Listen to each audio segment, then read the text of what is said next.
Hello, everyone. Dr. Vicky here, speaking to you from the Seeds of Transformation Healing Center. It's time for Taroscopes again. We're going to be doing the Taroscopes for March. Hey, time flies, doesn't it? March promises to be, so this is for Taurus, Taurus Sun, Taurus Moon, Taurus Rising. Now I can get on with March. March is actually, I think, a bit calmer. I hate to say better or worse because, depends on your point of view and how you're experiencing what's going on in the world. But I think March is going to be a little less, um, um, that's how I would describe it, a little less. Of course, part of the reason for that is March is when we sort of more planets move into Pisces, but March is also the time when we move into Aries. So the beginning of March is generally a little bit more sort of, in a way, softer. And then as we get to the end of March, things start to fire up. Fire in the hole, everyone. All right, let's take a look at um, at your chart for March. And I realize this isn't you, so just give me a moment to find you. All right, I think it's over here. Yes. Yeah, here we go. Where are you? Where are you, Taurus? Ooh, ooh, ooh, ooh. Oh dear. Went a little too far. A little too far. All right, Taurus. So as you know, Taurus, you are a fixed earth sign. And your mantra is I have, and your ruling planet is Venus. Now, Venus is going to be Venus is in Aquarius and then moves into Pisces, which it's exalted in. So this energy, if we go by how is your month going to go by what Venus is doing, actually Venus has some pretty nice aspects. And of course, Venus is moving into her exaltation, which is always nice for Venus rule signs.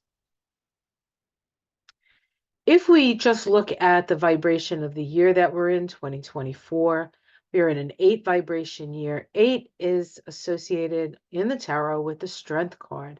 The Strength card is about our ability to overcome our lower nature and use love and compassion to sort of tame the wild beast, as it were. It is associated with the sign of Leo. So Leo becomes a focus for you for Taurus, Taurus ascendant. Leo rules the 4th house of home. This is the most personal space for you. And so it's an opportunity to manifest things at home because it is an 8 vibration. As you sow, so shall you reap. So the year in the year of 2024, home becomes a focus for you. Okay, home becomes a focus for you. All right, let's get started with March. And as you can see, there's actually a lot of energy up in this last quarter of the chart, right? From the 10th house to the 12th house, all of the energy is up here. This is when we have a lot of planetary energy in this part of the chart. We could say we're working for humanity, okay? We are putting ourselves out there. We are finding out who we are in the world that we live in. And so that's some of the information that you're going to get this month. Of course, most of the energy this month is in your 11th house, the Pisces house, because there are so many planets in Pisces. Now, this is a normal time for planets to be in Pisces, right? March, the Sun, Venus, and Mercury usually around in Pisces and around Pisces at this time. But we have the added energy of Mars, which is only there every other year. And of course, Saturn, which is only there every 29 years, and Neptune, which is only there every 165 years. So we could call it a bit of a Pisces palooza this month for you, and it's all happening in that 11th house. 11th house is the house of friends, connections, tribe, technology. So this is actually a good time to spread the word or get out there, put yourself out into the world And of course, with Pisces, it has to do with healing and forgiveness and compassion. And so those are the things that will serve you the best at this time. So we have a number of sextiles, waning sextiles this month. In fact, the first day of the month, we have a waning sextile between the Sun and Jupiter. This is very lucky. The sextiles, except for one, this month are all waning sextiles, meaning that the two planets involved have gone from 0 degrees to 300 degrees in their relationship to each other. And that 300 degree around the 360-degree circle is an Aquarius energy. And so we're moving in the direction of humanitarianism. So there's a lot of humanitarian focus this month for all of us, and but especially for you, because the 11th house is sort of that house for that stuff. So this is a really big month for you for putting your energy out there to help uh, to help the world, so to speak. Okay. The Sun waxing sextile to Jupiter brings a lot of luck, and the Sun um, is the Sun being in your 11th house here with Jupiter. Where is Jupiter? In your first, right? So this is lucky, and it's like you're showing yourself at this time. People are seeing you. All right. On the 3rd of March, we have Venus make a last quarter square to Uranus. Now, Venus is your ruling planet, and last quarter squares are crisis in belief, crisis in consciousness, is somewhat of a spiritual crisis. The last quarter squares, of which all the squares this month are last quarter squares, the significant squares, that all the squares we're going to look at are last quarter squares.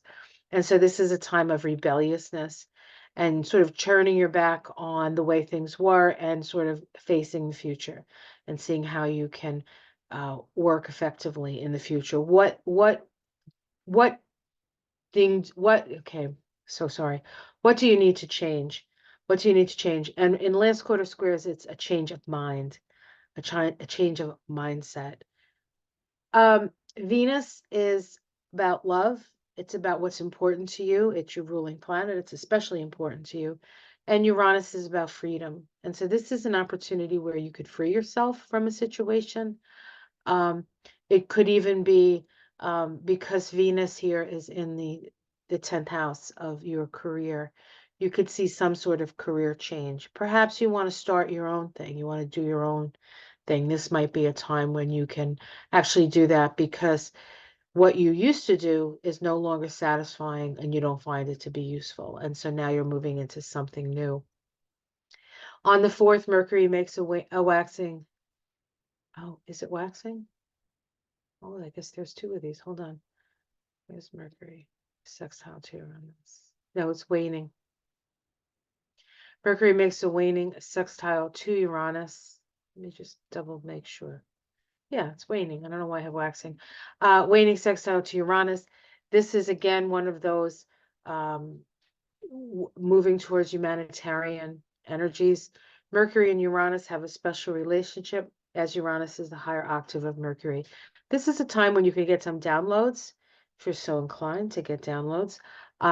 Visions of the future, possible future, remembrances of the past, or sometimes remembrances of past lives. And so something may pop into your head and you may go, where did that come from? The Akashic records, most likely. Okay, the 8th, Mercury makes a conjunction to Neptune. This is a very mystical connection. This is happening in your house of your 11th house, your house of goals. It is a good time to connect with spirit, to be inspired. So it's a very inspirational time. On the 9th of March, Mercury makes a last quarter square to Uranus. Now, Venus made that last quarter square to Uranus, and it sort of brought up issues of relationship and freedom. Mars, on the other hand, is a much more aggressive energy. So when it squares Uranus, we don't know what's going to happen. Whenever anything happens with Uranus, we usually can't even imagine what it might be, but it does make us change something. And squares create change, and it is about a change of mind, but it can also be a change of mind creating a change of action. This can be very an explosive time, so just be circumspect if you're out and about at this time of the month. Probably the most fraught time is when Mars makes a square to Uranus this month, I think, and maybe one other time that's a little fraught, but this is a time when you need to be a little extra careful. We also have the sun making a waning sextile to Uranus. Those are those humanitarian sextiles. And so we might get a vision of how best to uh, move forward into the future. We might get, and Mars may actually activate that. Mars may show us something that we hadn't seen that we're shocked with, but then the sun helps us to put it into perspective and perhaps give us a better idea how to move forward on things. On the same day, Mercury ingresses into Aries. Now, Aries is your 12th house. And so when Mercury goes into Mercury in Aries is usually pretty psychic, pretty instinctual, but it is in your 12th house. So you will be getting messages from spirit, guys. Week 2, this is probably the calmest week of all the weeks. I think, but of course we do have that Uranus Mars thing happening the week before, so we may need the rest. We may need the rest. We have a new moon in Pisces, 21 degrees of Pisces on the 10th of March. And we also have Mercury making a waxing sextile to Pluto. Mercury moving into Aries means that it's moving into the first degree of Aries means it's being activated, or is getting activated by Pluto, which is still in the first degree of Aquarius. And this is opening the lines of communication with our own soul. And because your Mercury is already in your 12th house, this is a day where you can really get some pretty good information. And then you can plant a seed because you have the new moon on that day. As well. So this is a day of perhaps revelation and planting a seed based on that revelation for yourself. On the 11th, we have Venus ingressing into Pisces. Now, Venus moving into that. Venus likes being in Pisces. You're a Venus rule sign, as I said. And so this is really nice. It's in your house of friendship.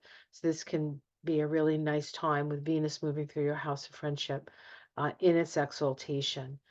When you can get a lot of solace from your friends, and it's just a nice energy. And Taurus is somewhat of a loner at times. They tend to be very what's the word? Taurus tends to like do their thing, and they're happy in their thing, and they don't usually look outside of the thing that they're doing to find happiness. But even Tauruses need friends, no matter how self-reliant you are. And so utilize that this time with Venus in Taurus to help you to connect or reconnect with friends, maybe even friends you haven't seen or heard from in a while.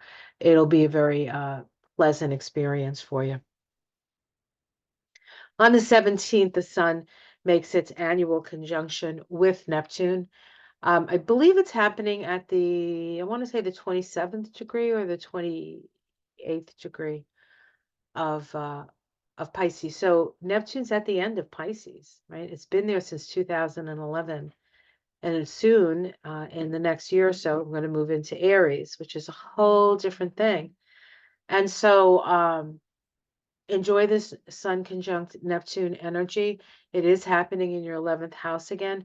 One of the issues, however, with the sun conjunct Neptune is the sun likes to see things in the light of day.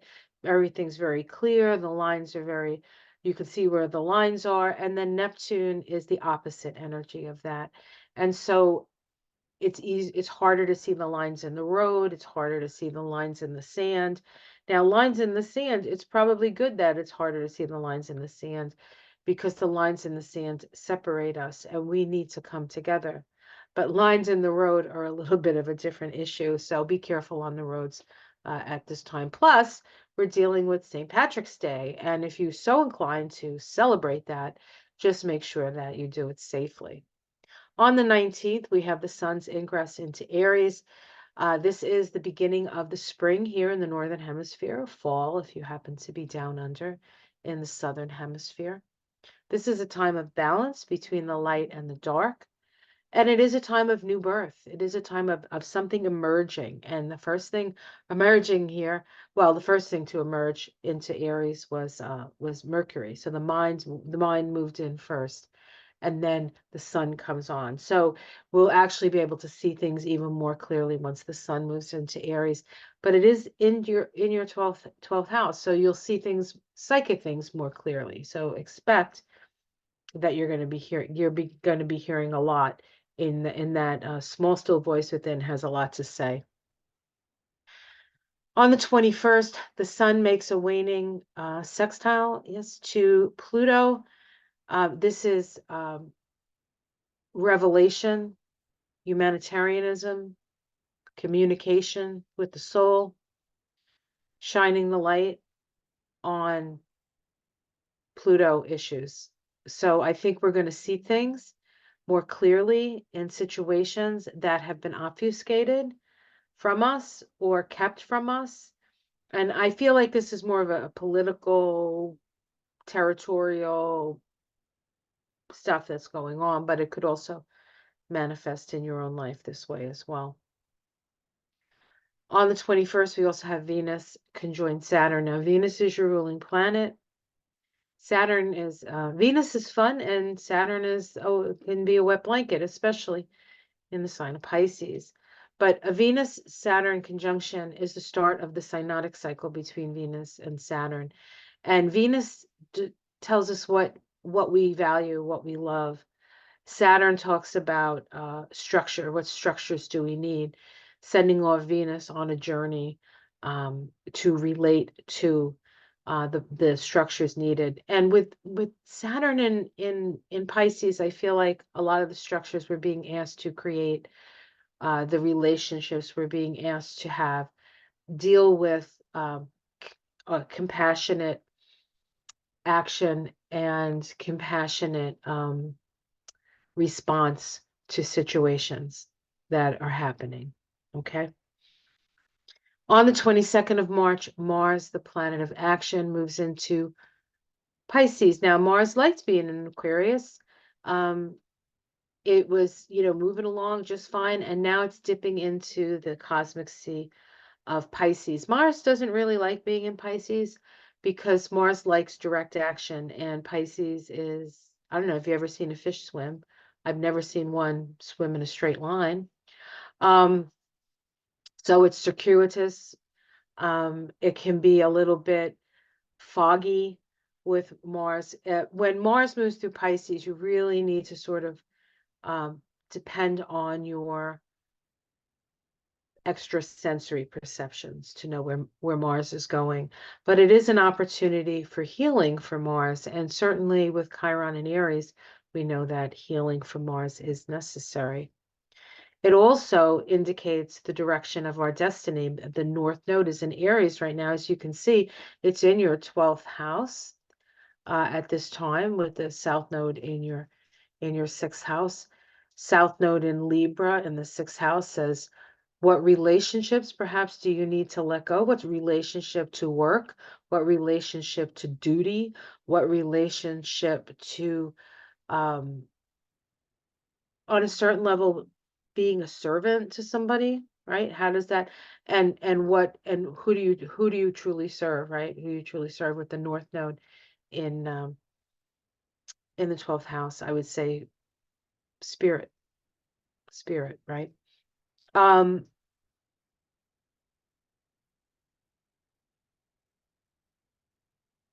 So with Mars being in Pisces and the North Node being in Aries, which is Mars ruled sign, the direction for this period of time while Mars is in Pisces is one of healing and forgiveness for all of us, for all of us.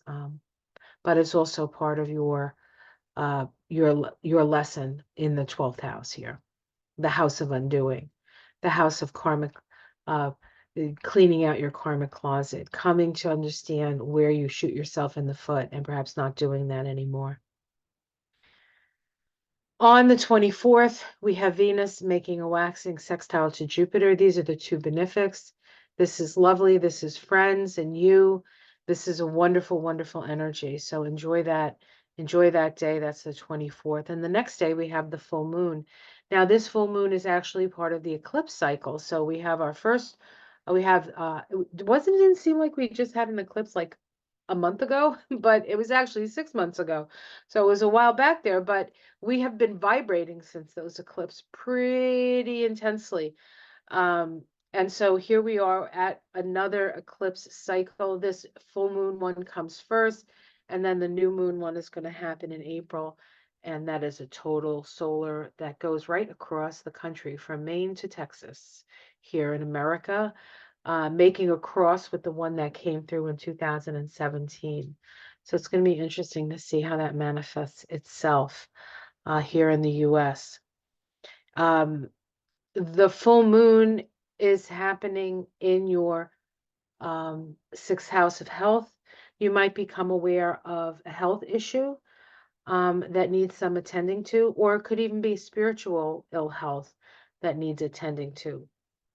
The full moon always illuminates something, so you'll see what that actually is. And it is connected to that new moon in Pisces. Okay, the new moon in Pisces. It's the halfway cycle of the lunation cycle. So it's connected to the new moon in Pisces that happened. What day was that? Where was the new moon? On the 10th. But it's also connected to the next new moon through the eclipse cycle. So this is significant time for all of us. And then lastly, March 28th, we have Venus making a sextile to Uranus. We had Venus make a square, right? And now it's making a sextile. And the sextile is much easier. We have a little bit more control over the sextile, and it is that sextile of humanitarian endeavor.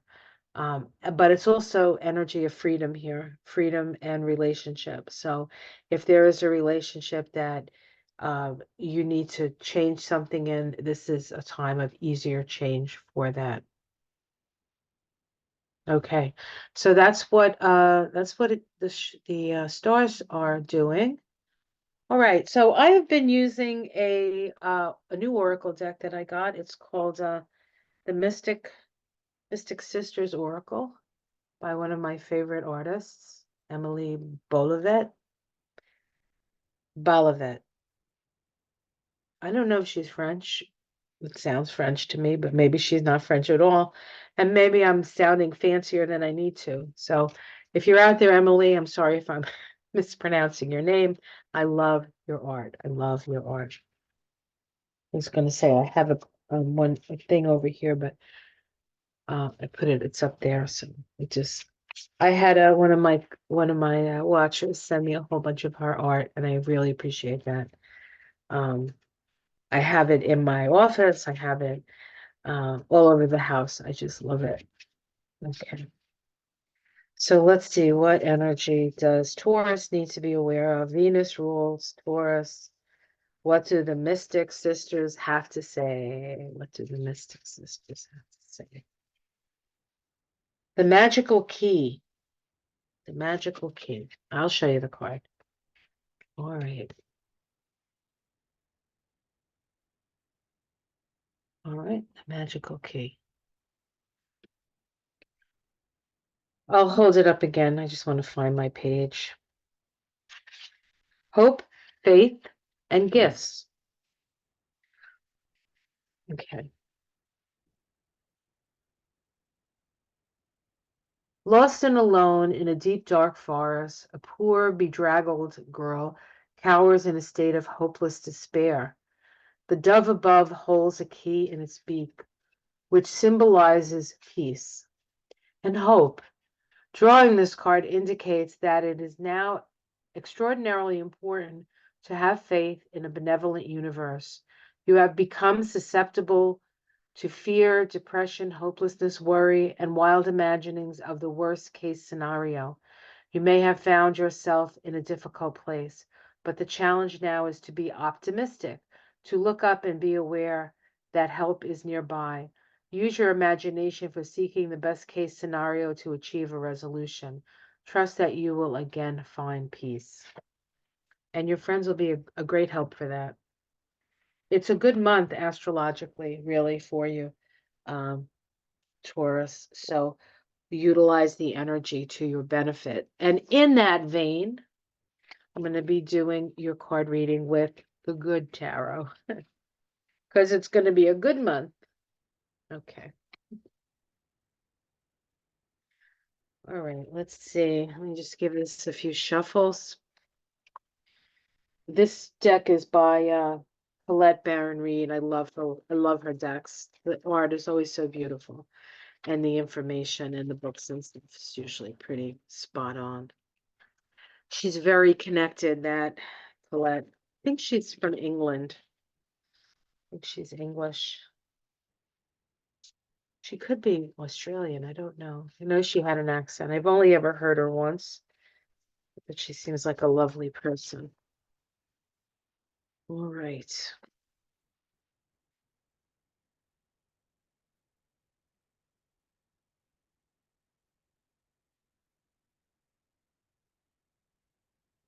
Okay, let's see what's up. Taurus. Look, it's even green. Like this is like the Taurus, right? Taurus color.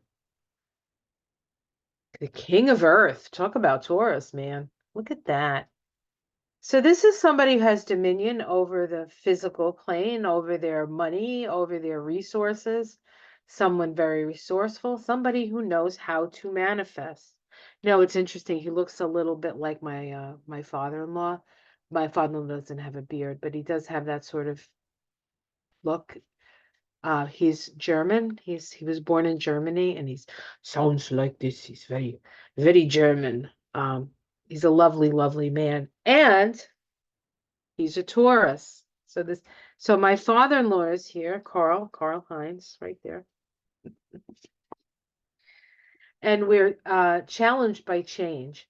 So your big challenge this month is a willingness to let go, to change. So you're being asked to let go of something. Let's see what that might be. We have the Ten of Fire underneath it all. You need to let go of your burdens. You're holding on to too many burdens, Taurus. You have too many irons in the fire, you're juggling too much, and because of that, you can't give the attention that's necessary for the most important thing. So you need to decide what you want to let go of. In the past, we have the Six of Earth. This indicates fairness in your dealings when it comes to finances.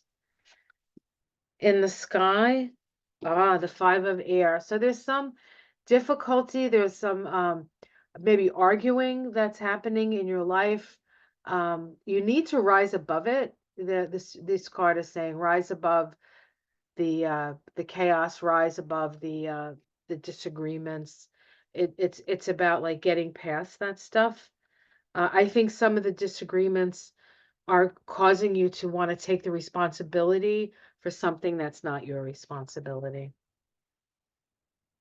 And we have in the immediate future, or this is actually the card for the month, really, because this would be 6 weeks out and the month is only like 5 weeks. So this really is the card that talks about the major energy of the month, and it is the Messenger of Fire, which is about utilizing your intuition. It's also about getting psychic messages. And remember, there's a lot of energy in that 12th house this month. So you are going to be getting information from otherworldly sources. People see you as a little bit unhappy, maybe a little bit stuck emotionally. That was the Four of Water.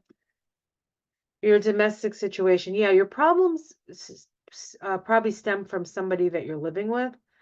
Um, there's some sorrow here, but the Five of Water always says, you know, mourn your losses, but then see what you have and move from there.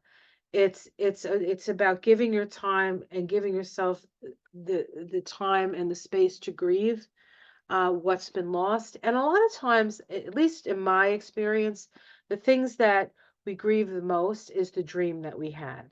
It's not the reality of the situation that we get upset about letting go, but it was the potential of the situation that we thought it was going to be something else. So that's what I would say about that. Hopes and fears, the king of fire. This is the lover here. Look at that beautiful heart, right? So I think there's a part of you that feels if you let go of something, you're not going to find that kind of love again, perhaps. But I don't know. I think you'll find love. It all has to do with uh, loving yourself enough, right, to do what's best. And sometimes what's best for you may not seem like what's best for somebody else, but everybody's responsible for their own bestness, right? Outcome is moving away from troubled waters, the six of air. So I like that for you. And I'm going to pick to see if we can get a major arcana within three. We got the ace of water. So this is happiness.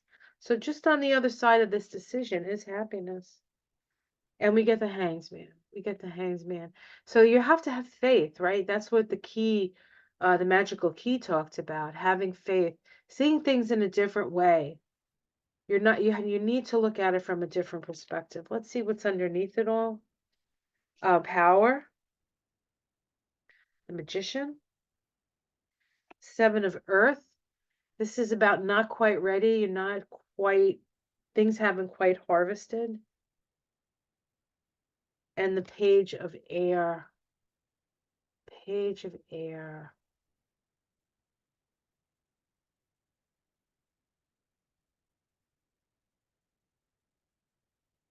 Let me think about this because nothing is coming to my mind right now.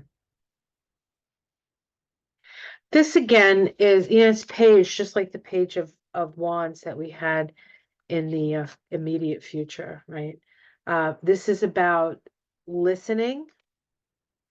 Um, and this could be somebody who is causing things not to work out in the way that the amount of energy that you've put into a situation should, I don't like to use the word should, would have normally have the potential to work.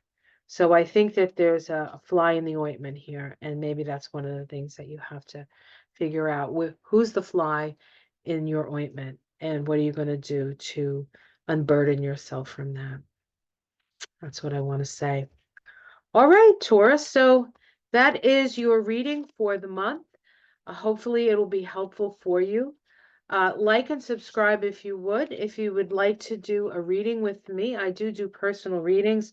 They are a combination of astrology, numerology, and Kabbalah. I don't read cards generally as a, for what I do. It's mostly I do the astrology and the numerology and the Kabbalah. I have hour and a half sessions. If it's your first time and you can afford to do it, I would suggest the 90-minute session. There's not that much difference between the hour and the 90 minutes as far as financially.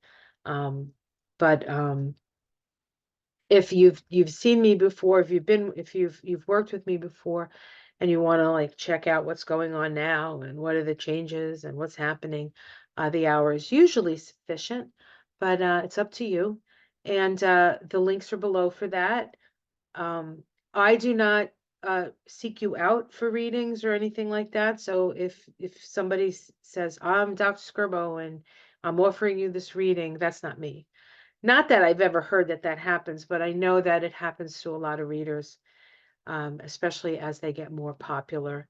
I'm not quite popular enough for that to happen, but just in case, I am starting to get popular enough to have some trolls though, so that's never fun. Anyway, have yourself a great month, and all links below. I also have a Patreon page, as you probably know, because I say it every month. If you want to support me that way, people on Patreon usually get things first, and then it comes to YouTube. But if I can get more patrons, then I can offer more stuff for my special patrons. I just need to get enough people to make that financially viable for me. You know what I mean? I have a lot of stuff I want to share, but uh, I have to figure out a way to make it work for me, right? You understand that, Taurus. If anybody understands that, it's you guys. So, all right, have a great month. I'll see you again in April, which promises to be a whiz bang kind of month. So, rest up for April. All right, guys, take care. Much love. Namaste.